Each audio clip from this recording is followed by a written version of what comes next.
Life in the countryside and cities, how people lived during the Black Death. This is not just a title. This is the reality of millions of souls who woke up one morning in a world they recognized and by nightfall found themselves trapped in a nightmare no one could have imagined. Life in the countryside and cities, how people lived during the Black Death. A story of survival, of loss, of the unbreakable human spirit tested by the cruelest chapter nature has ever written. And if you think you know this story, think again. Because what happened behind closed doors in the fields, in the markets, and in the hearts of ordinary people will leave you questioning everything you thought you understood about human resilience. The year was 1347. Across the vast stretches of medieval Europe, life moved at a rhythm dictated by the seasons, by the church bells, and by the endless labor of human hands. In the countryside, a farmer named Thomas Alderworth rose before dawn in a small English village called Walsham-le-Willows in the county of Suffolk. His cottage was modest, built from timber and daub, with a thatched roof that leaked when the autumn rains came. He shared the single room with his wife, Margaret, their 3 children, and a goat that provided the family's milk. Thomas was a villein, bound to the land owned by the local lord. His life was not his own in many respects. He owed labor services to the manor, working the lord's fields 3 days a week, and on the remaining days, he tended his own narrow strips of land scattered across the open fields. It was a hard existence, but it was the only existence he knew. And in the late summer of 1347, as he watched his barley ripen under a generous sun, Thomas felt something close to contentment. The harvest looked promising. His eldest son, William, now 12, was strong enough to help with the reaping. Margaret had preserved enough vegetables to see them through the coming winter. Life, in its grinding, repetitive way, was stable. In the cities, the picture was dramatically different, yet equally structured by routine and hierarchy. In London, a cloth merchant named Robert Harwell conducted his business from a narrow shop on Cheapside, one of the busiest commercial streets in all of England. Robert was a freeman of the city, a member of the Drapers' Guild, and a man of modest prosperity. His home sat above his shop, a timber-framed building 3 stories tall, leaning slightly toward the street, as if bowing to the constant flow of people below. The streets of London in those days were a sensory assault. The smell of refuse mingled with the aroma of baking bread and roasting meat. Animals wandered freely, pigs and chickens competing with pedestrians for space on the narrow lanes. The Thames, the city's great artery, carried boats loaded with goods from distant lands, wool, wine, spices, and silk. Robert's world was one of commerce and ambition. He dreamed of expanding his trade, perhaps securing a contract to supply cloth to the royal household. He had no way of knowing that within 18 months, half the people he passed on Cheapside every morning would no longer be among the living. Across the English Channel, in the sun-drenched port city of Messina, Sicily, something had already arrived that would change everything. In October of 1347, 12 Genoese trading ships docked at the Messina harbour after a long voyage through the Black Sea. The sailors aboard those ships told harrowing tales. Many of their companions had fallen ill during the journey, suffering from mysterious swellings in their necks, armpits and groins, accompanied by fevers that consumed them within days. The port authorities, alarmed by the condition of the crews, ordered the ships out of the harbour, but it was already too late. The illness had stepped ashore. It travelled not only in the bodies of the sick sailors, but in the fleas that lived on the rats that infested every ship, every warehouse, every grain store along the waterfront. Within weeks, the people of Messina began to fall ill. The swellings appeared, dark and painful, sometimes growing to the size of an egg or an apple. Fevers raged. Families watched helplessly as their loved ones deteriorated with terrifying speed. The physicians of Messina had no explanation. They recommended burning aromatic herbs, avoiding bathing and praying. None of it worked. The pestilence, as people came to call it, moved with a speed that defied comprehension. By early 1348, it had reached the Italian mainland, spreading through Genoa, Venice, and Florence. It traveled along trade routes carried by merchants, sailors, and the invisible creatures that accompanied them. It followed the roads and rivers, entering cities through their gates and villages through their markets. It did not discriminate. It struck the wealthy and the destitute, the pious and the indifferent, the young and the old. In Florence, the great writer Giovanni Boccaccio witnessed the catastrophe firsthand. He would later describe how the city's social fabric unraveled completely, how neighbors refused to help neighbors, how parents abandoned their stricken children, and how the institutions that held society together simply ceased to function. The courts closed, the markets emptied, the churches, overwhelmed with the task of caring for the afflicted, eventually locked their doors. But what was daily life actually like for the people caught in this catastrophe? How did ordinary men and women navigate a world that was collapsing around them? This is where the real story begins. Not in the grand narratives of kings and popes, but in the intimate, desperate, heartbreaking details of how a farmer, a merchant, a mother, a child tried to survive when the world itself seemed to be ending. Check right now if you are already subscribed to this channel, because here we do not just tell stories, we bring back the silenced voices of history, the ordinary people whose experiences never made it into the books but who shaped the world we live in today. Subscribe now so you never miss a single episode. By the spring of 1348, rumors of the pestilence had reached England. Travelers arriving at the ports of Southampton and Bristol brought whispered accounts of entire cities emptied, of mass graves dug in churchyards, of a terror so profound that it had driven people to madness. Thomas Ellsworth heard these rumors at the village market, exchanged in hushed tones between merchants who had contacts on the continent. He listened, but the threat seemed distant, almost unreal.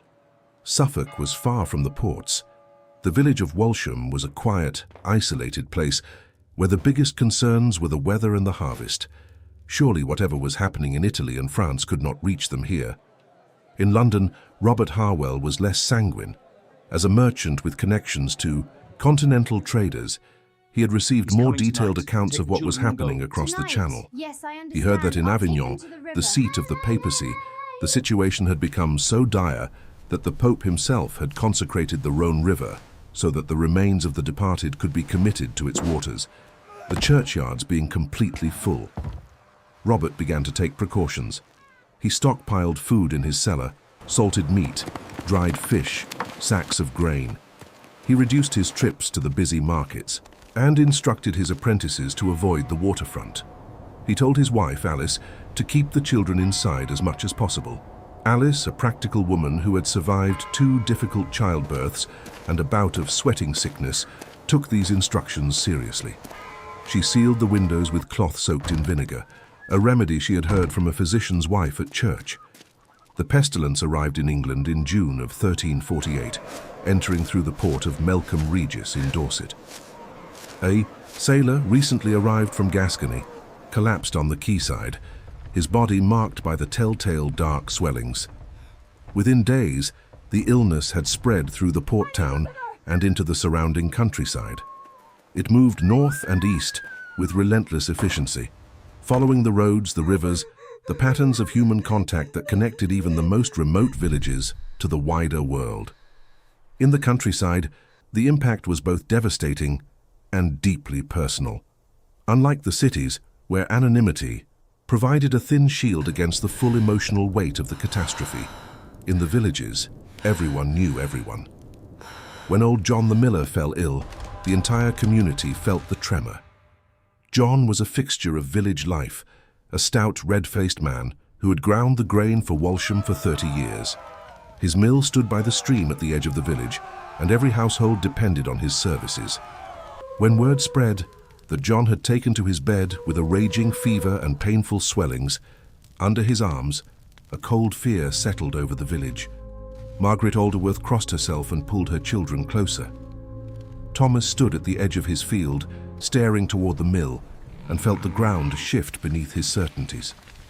The village priest, Father Benedict, was among the first to visit the sick. It was his duty, he believed, to provide spiritual comfort to those in extremity.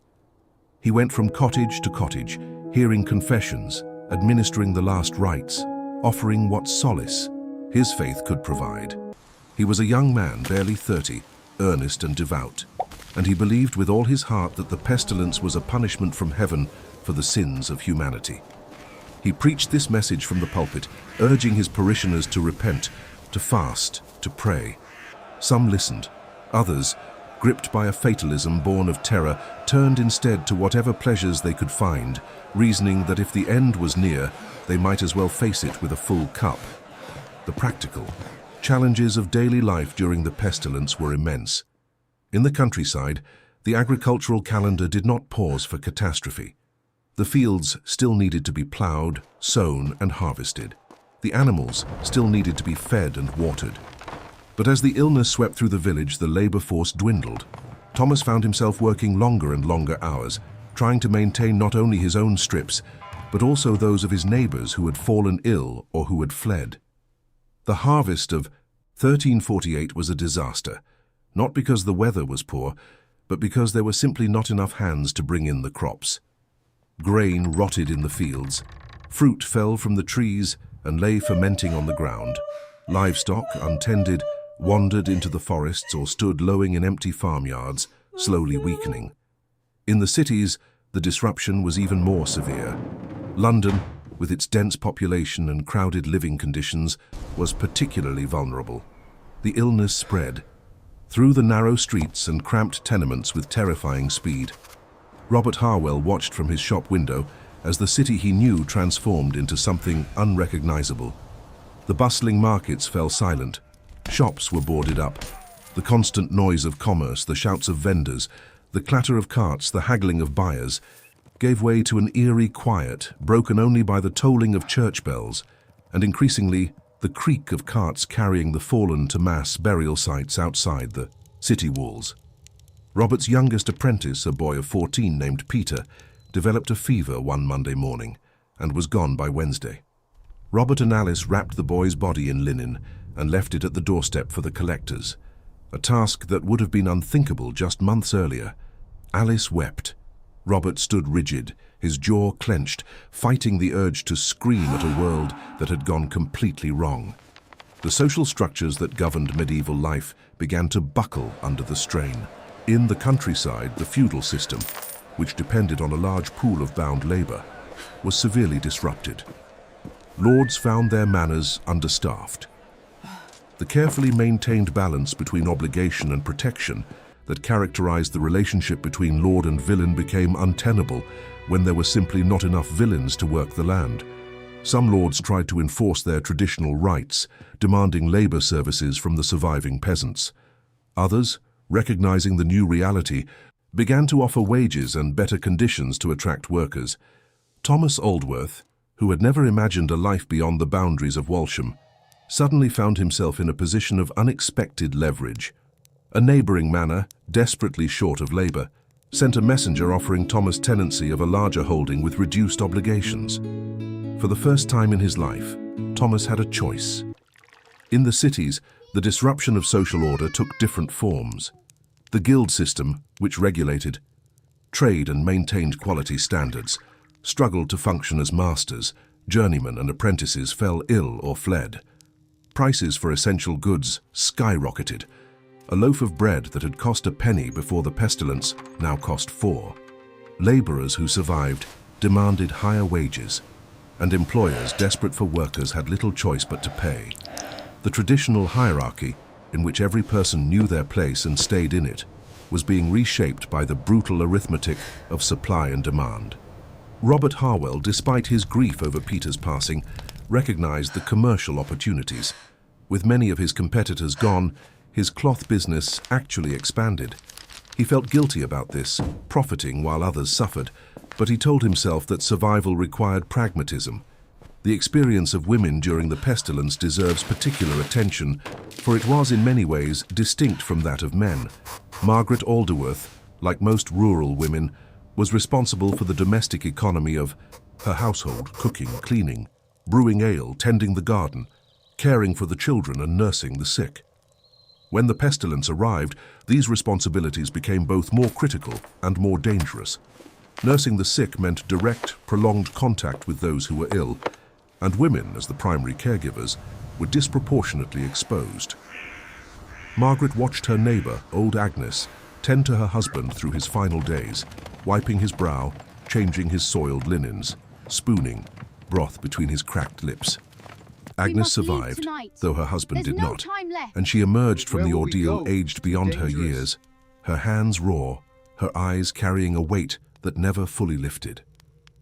In the cities, women of the merchant class like Alice Harwell faced different challenges. The household economy depended on a network of servants, suppliers, and social connections, all of which were disrupted by the pestilence.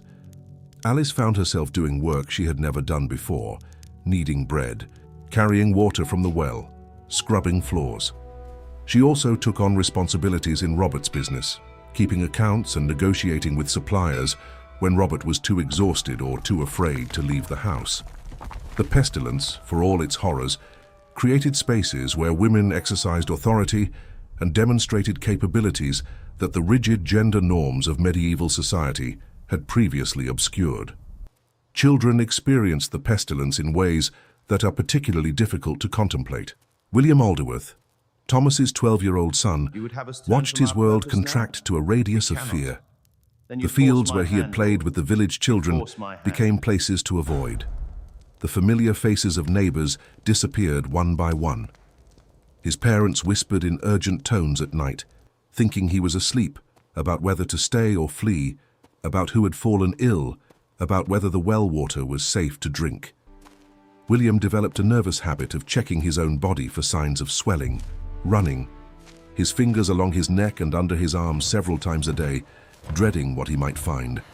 He asked his mother if they were going to be all right, and Margaret, summoning every ounce of maternal strength, told him that they were, that the Lord would protect them, though her eyes betrayed the uncertainty that no words could fully conceal.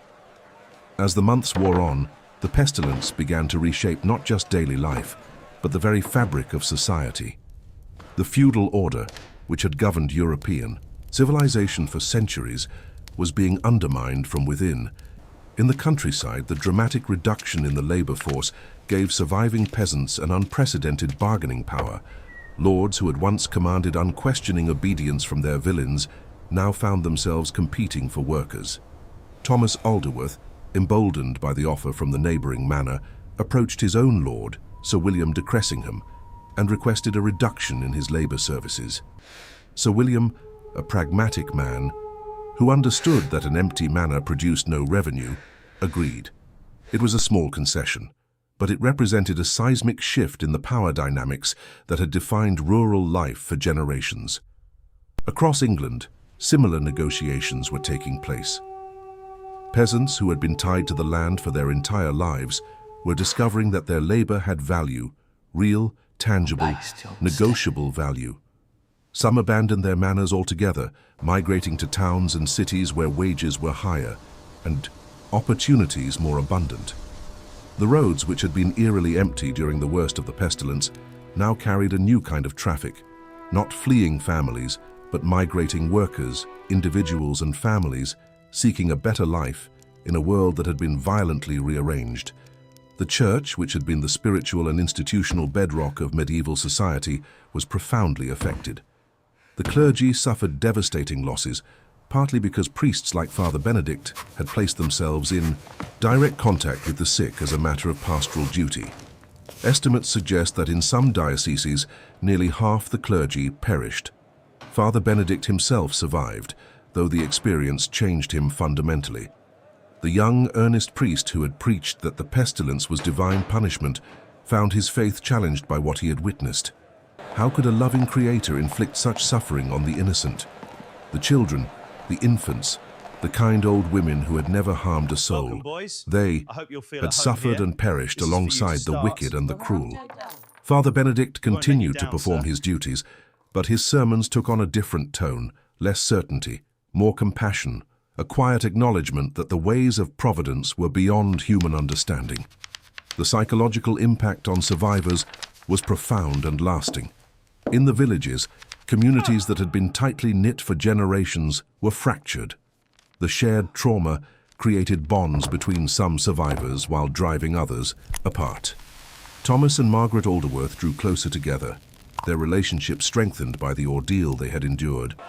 But other couples, unable to bear the weight of grief and fear, turned on each other.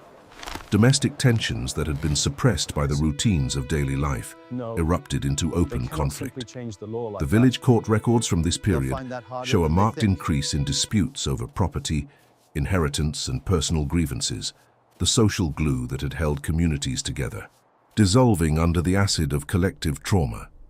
In London, Robert Harwell observed the changing social landscape with a mixture of opportunity and unease.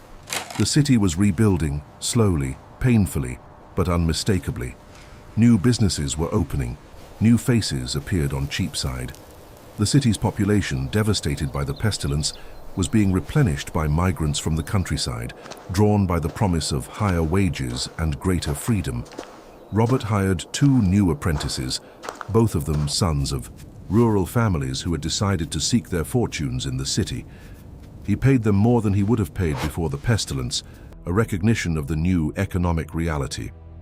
Alice, who had discovered unexpected strengths during the crisis, continued to play an active role in the business, keeping the accounts with a precision that impressed even the guild's inspectors. The aftermath of the pestilence brought changes that would have been unthinkable before its arrival. In 1351, the English Parliament passed the Statute of Labourers, an attempt to freeze wages and restrict the movement of workers to pre-pestilence levels. It was a desperate measure by the landowning class to reassert control over a labour market that had shifted decisively in favour of workers.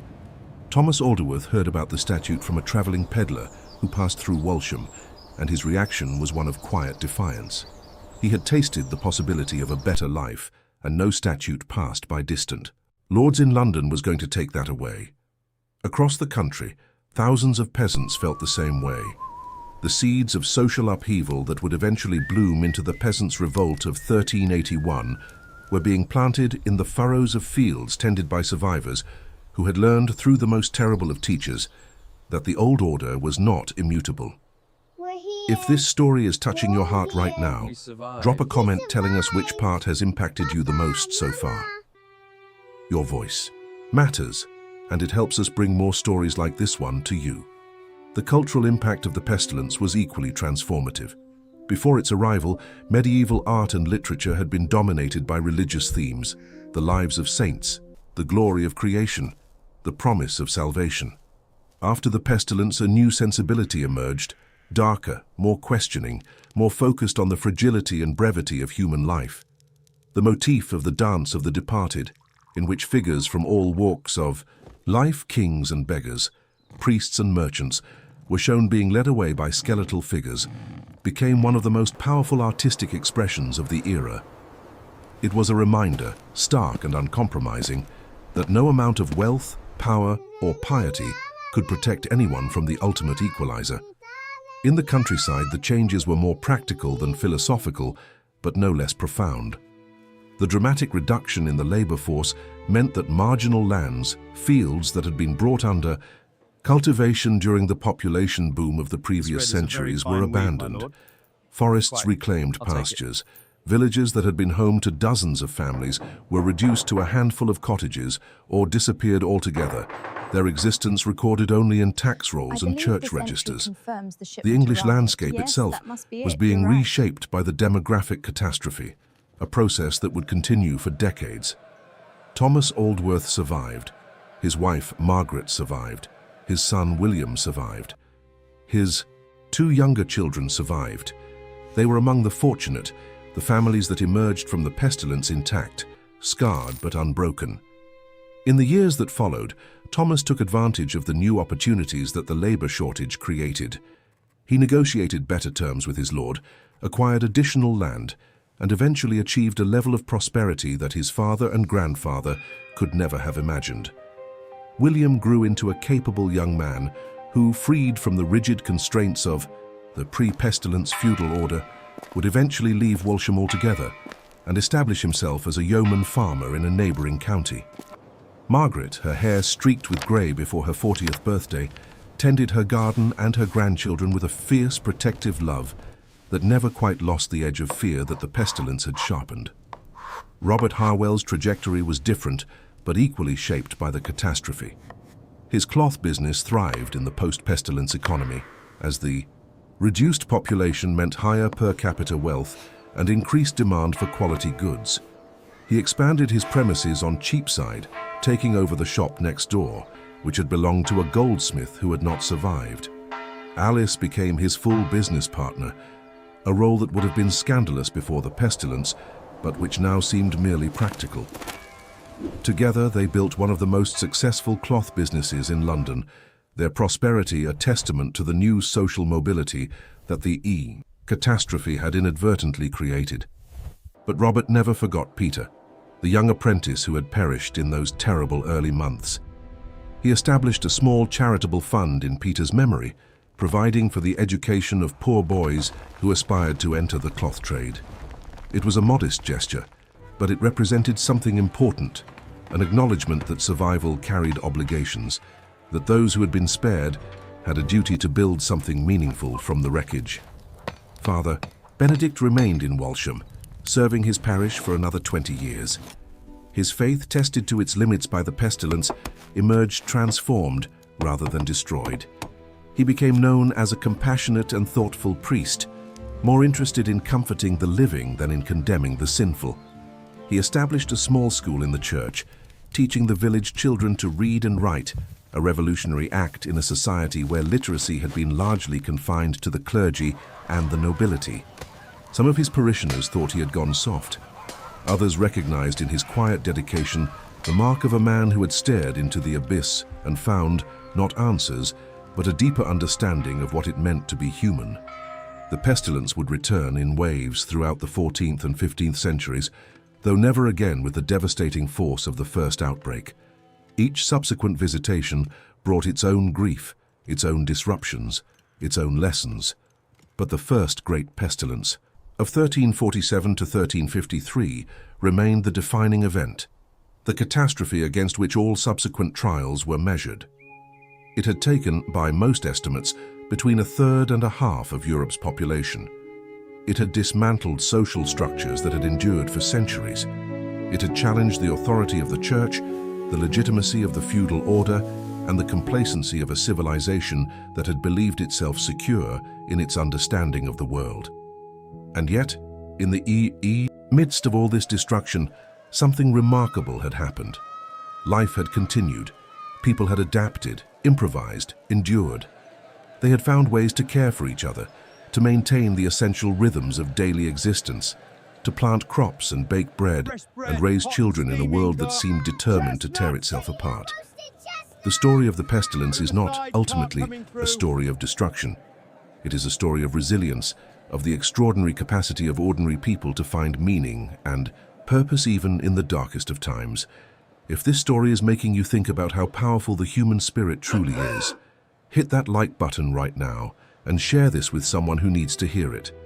Stories like this one deserve to reach as many people as possible. Thomas Alderworth, standing in his field on a cool autumn morning in 1355, watching his son William lead a team of oxen across the freshly ploughed earth, understood this in a way that no scholar or theologian ever could. He had lost neighbors, friends, the world he had known, but he was still here. His family was still here. The earth still yielded its gifts to those who labored upon it. The sun still rose in the east and set in the west. The seasons still turned. And in the turning of the seasons, in the ploughing and the sowing and the reaping, in the simple, enduring acts of human sustenance, there was a kind of answer to the unanswerable questions that the pestilence had posed. In London, Robert Harwell experienced a similar revelation, though it took a different form. Walking through Cheapside on a busy market day in 1356, he noticed that the street was full again, not with the same faces, never with the same faces, but full nonetheless. The shouts of vendors, the laughter of children, the clatter of carts, the smell of fresh bread and roasting chestnuts, it was all there, vibrant and alive. The city had healed, not perfectly, not completely, but sufficiently. The scars remained, visible in the empty lots where houses had stood, in the overgrown churchyards, in the haunted eyes of survivors who still flinched at the sound of a cough. But the city endured. London endured. Humanity endured. The lessons of the pestilence resonated across the centuries that followed. The social upheaval it triggered contributed to the gradual dismantling of feudalism, the rise of a wage-based economy, and the emergence of a middle class that would eventually become the driving force of European civilization. The questioning of religious authority that it provoked helped lay the groundwork for the Reformation. The demographic shock it delivered transformed the European landscape, reshaping patterns of settlement, agriculture, and land use that would persist for centuries. The psychological impact, the collective memory of catastrophe, the awareness of human vulnerability influenced art, literature, philosophy, and theology for generations. But perhaps the most enduring lesson of the pestilence was the simplest one. In the face of unimaginable adversity, ordinary people found extraordinary reserves of courage, compassion, and determination. They did not always behave nobly. Fear drove some to cruelty, selfishness, and despair. But alongside the darkness there was light. Margaret Aldworth nursing her sick neighbors. Father Benedict walking into homes where illness waited for him. Alice Harwell keeping a household and a business running while the world collapsed around her. Robert Harwell establishing a fund in memory of a boy who might otherwise have been forgotten. These were not grand gestures. They were the small, quiet acts of decency that sustained the human community through its darkest hour. Life in the countryside and cities during the Great Pestilence was, in the end, life reduced to its essentials, stripped of its pretensions, confronted with its limitations, but still, stubbornly, beautifully, defiantly alive. The people who endured it were not heroes in any conventional sense. They were farmers and merchants, mothers and fathers, priests and apprentices, ordinary people doing extraordinary things simply by continuing to exist, to care, to hope, in a world that offered them every reason to surrender. And that is the story, not of the pestilence itself, but of the people who lived through it. Their names are mostly lost to history. Their faces are unknown, but their legacy, the world they rebuilt from the ruins of the old, the changes they set in motion, the resilience they demonstrated endures to this day. Every time a society faces a crisis and finds the strength to overcome it, every time an individual confronts despair and chooses hope, the echo of those medieval survivors can be heard, faint but unmistakable, a reminder that the human spirit, tested to its limits, has a remarkable capacity to endure. Thomas Alderworth never knew it, but he was part of something much larger than himself. The field he ploughed, the family he raised, the small gains he won from a changing world, these were threads in a tapestry of transformation that would reshape Western civilization. He did not think in such grand terms. He thought about the weather, the harvest, his children's futures, the ache in his back at the end of a long day. But in thinking about these things, in caring about these things, in persisting despite everything, he and millions like him wrote one of the most remarkable chapters in human history, a chapter not about endings, but about beginnings. Life in the countryside and cities during the Black Death was not merely a period of suffering. It was a crucible in which a new world was forged. The old certainties were swept away, and in their place, slowly, painfully, something new emerged. A society more fluid, more questioning, more aware of both its fragility and its strength. The people who lived through this transformation did not choose it.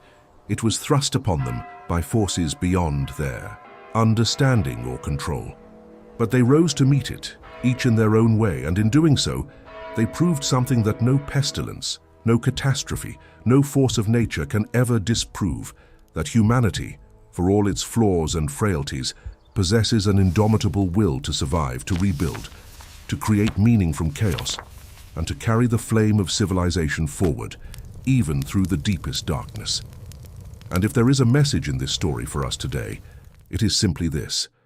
The challenges we face may be different in form, but they are not different in kind. We, like Thomas and Margaret, like Robert and Alice, like Father Benedict and young William, are called upon to navigate uncertainty, to adapt to change, to find courage in the face of fear, and to remember that the bonds that connect us to one another, bonds of family, of community, of shared humanity, are stronger than any force that seeks to tear them apart.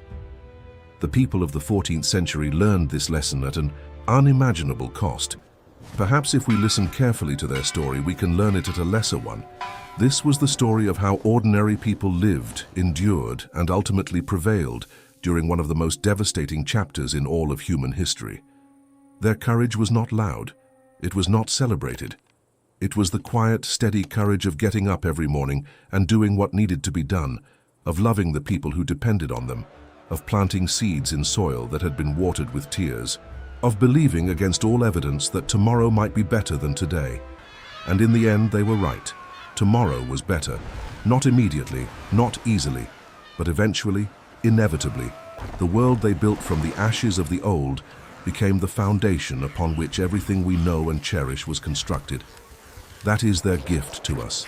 That is their legacy. And that is why their story, the story of life in the countryside and cities during the Great Pestilence, deserves to be told and remembered and honored for as long as there are people with the courage to listen. If you watched all the way to the end, it is because you truly enjoyed this story. Drop a comment right now saying, "I watched until the end, so I can get to know you and see who really loves the stories on this channel." And if this story moved you in any way, make sure you are subscribed so you never miss the next one. Because every week, we bring you real stories that will change the way you see the world. Hit that like button and share this video with someone who loves history, because together we can make sure these voices from the past are never forgotten.